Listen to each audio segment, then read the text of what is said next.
This is a story of why, not how. This is a story of what kind of God is this, not how did all this come to pass. This might be some kind of worship liturgy rather than a literal explanation of 6 days. This might be used for the dedication of a temple. This might declare the majesty of a God who, rather than make us merely victims, invites us for relationship. The story of our scripture today is less about what it says and more about what it doesn't say. Now let's get one thing out of the way, regardless of Ken Ham and the Ark Museum down in Kentucky. This is not about countering science. This liturgy that flows with its rhythms of night and day, first day, night and day, second day, evening and morning, third day, has nothing to do with suspending the research, the knowledge that is given to us with geology, archaeology. It does not counter our faith. Science, at its heart, is discovering what can be known. Science knows its limits. Science limits are at the point of knowledge. Nothing further than that. To have science declare there is or isn't a God is outside of any scientific search or measurement. So this story, again I say, is not about how it happened, but more about what happened and why it happened, and the nature of the relationship between creature and creator, between coming out of nothing to having everything, and what is our role now in this. What we learn, and we only read the first 5 verses of what is actually 2 different creation stories, ultimately in the first 2 chapters of Genesis, gives us an explanation as to, again, what God isn't. You see, the common belief of the ancient world was that out of some kind of battle, out of some kind of rivalry between gods, out of war and destruction and victim and victor, came everything. And it's easy to recognize, if you would read Babylonian creation myths, that the writer of this story of creation is countering it every step of the way. No, the world didn't come out of the slinging guts of a defeated God. It came from nothing, nowhere. And yet, this God doesn't need materials to build the world with. This God can call forth with just His voice everything that we see, that we touch, that we hear, that we feel. Just by words. Not by torturous labors. And on top of that, the pinnacle of this story, the final act of this story, is making us partners in it. And to encourage us to be fruitful, to multiply, to make it even better. And each and every time this God creates, He doesn't call it necessary. He doesn't call it subservient. He doesn't call it to serve him. He calls it good. And when he creates human beings, not as slaves, not as servants, not as has-beens and hopeless victims of his favors and disfavors, his destruction or his blessing. No, it is very good. So we do it a disservice when we read this looking at it as the construction plans of the universe as we know it. We do a better service when it says, what kind of relationship does this draw us into? What kind of relationship should I have with a God that will call everything into being and say,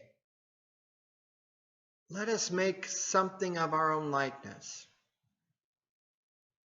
Now, it's easy for us Christians to say, it's the Trinity.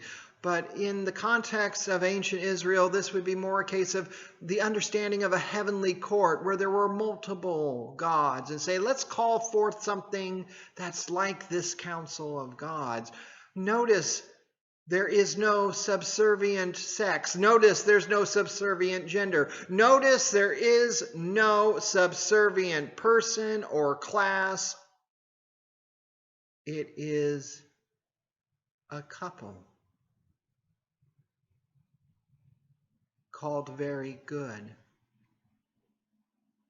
So many times it's so easy for us to look at the world and say it's broken, it's evil, it's bad. But this story of creation tells us that no, it was all good. This God makes good things. This God creates good things. This God draws contrasts that don't overtake each other, that never dominate one another, but have order, have sense, have beauty. Oh yes, we can tell the story of how. And a lot of times with science, we can explain why things happen in a certain way. When certain things are present and we do the experiment over and over again, this is the outcome each and every time. But reading it like a science textbook actually cheapens it, actually starves it of its full meaning. Do you get what is going on here? It's not a vindictive God. It's a God desiring relationships, a God who can create from nothing and then encourages a portion of his creation to make it even better, to improve upon the design already given, to make it a home, to mutually respect and honor and grow and improve and create again something as incredible as life itself. Now, when do you find yourself the most creative? We're all different people, and there probably are different times and seasons and places and talents and that kind of thing that call us to be creative. Maybe you are the most creative when your mind is at peace, when you are at rest, when you're not burdened with the daily grind and the daily task, when you have a break from it all. Or perhaps your creativity is ignited with that first sip of a cup of coffee. Perhaps you can get through the puzzle or the crossword or the game, just as long as you have your chosen beverage at your side. Perhaps you have talents and skills that create things from the raw materials of yarn and thread and wood. It didn't exist before you intervene with your hands, with your mind, with your eyes, with your senses, that something beautiful can be rendered out of natural fibers, natural products. Maybe it's perhaps that time when it's just thinking a bit about what life is like and what to do and how to respond to the world around you. Maybe that is your creative spark. Or maybe it's when you just keep asking the questions of, what if this? What if we? What if I? When we encounter situations that do not have an absolute outcome. These situations, we may find ourselves in between, and in those thin places we can see things in a new light and in a new way. When we live in the possibility.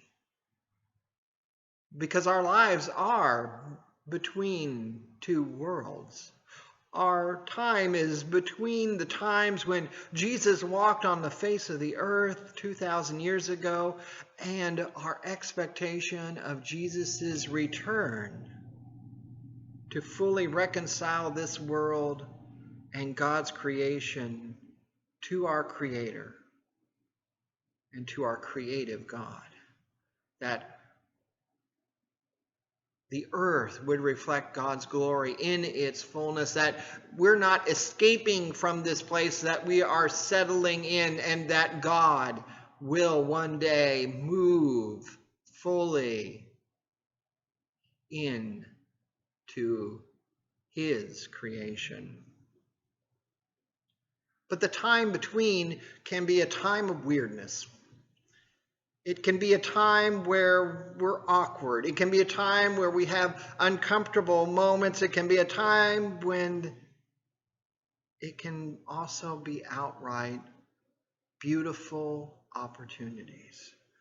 Opportunities to do things that only us have noticed. Only us can see. Only us can do. And then something that was never done before is accomplished.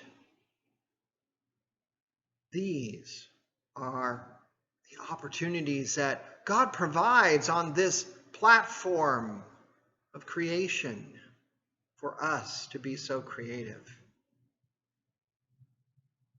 We're only a few days into what we have calculated for ourselves as a new year. The annual orbit around the sun of this small planet in the middle of stardust that we've arbitrarily have assigned months and days and hours and weeks and all the things that we find handy to measure progress, to measure our space of life on this blessed planet. And perhaps you've already feel or experienced that 2021 is a new day, a new dawn, a new opportunity, that it's as if the next 11 months have nothing written on it except whatever you choose to write upon its pages. What will you create on these blank pieces of time?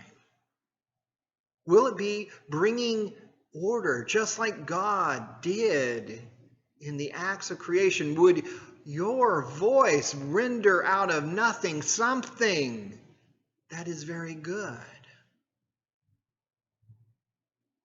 Will you create it? Will you remember that it's out of nothing that everything came into being?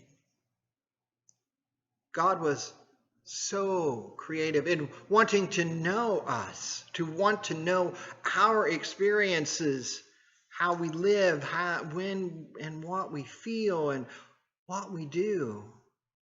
God came to us ultimately as one of our own, in flesh.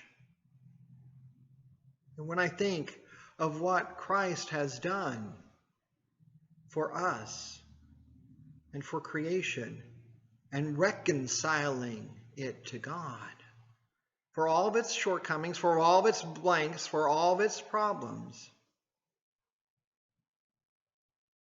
forgiveness is extended. What was provided at creation at that long ago time is provided again and again, recreated again and again, that I make it new, that I renew it. That which is broken will be fixed. That which has fallen down will be built back up. That is amazing. That should fill us with wonder. Not only did God create, but God wanted and continues to want to be a part of creation, beside it and in it, and as close to us as our very heartbeats, our very moments of insight, the very moments of life. This God didn't come to be served, to fling us out at a whim, to endorse us when we have his favor, to condemn us quickly, to be slaves, but to be co-creators. So now, what do we do with it? We are called not to just grab and take for ourselves, but to co-create out of the chaos, out of nothing. Glorious things. Is your life creating? Will you take the blank canvas of an hour, of a day, and join in this creation? Thanks be to God for his creative work. Amen.